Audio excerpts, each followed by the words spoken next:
वाढदिवसाचा कार्यक्रम आटोपून जामखेड इथं घरी जाण्यासाठी निघालेल्या महिलेचे बसमध्ये चढताना अज्ञात चोरट्यानं मिनी गंठन चोरून नेलंय. ही घटना दिनांक 5 रोजी सायंकाळी 7 वाजता स्वस्तिक चौकातील पुणे बस स्थानक इथे घडली आहे. कल्पना नितीन पारख, वय वर्ष 54, राहणार बीड रोड, जामखेड यांनी कोतवाली पोलीस ठाण्यात फिर्याद दिली आहे.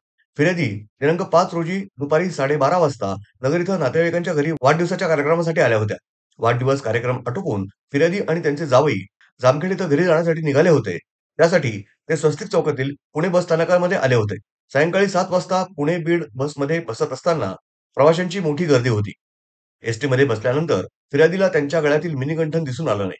गर्दीचा फायदा घेत कोणीतरी त्यांच्या गळ्यातील ₹45,000 ₹45,000 किमतीचं सोन्याचं मिनी गंठन चोरून नेल्याचं लक्षात आल्यानं त्यांनी पोलीस ठाण्यात जाऊन फिर्याद दिली.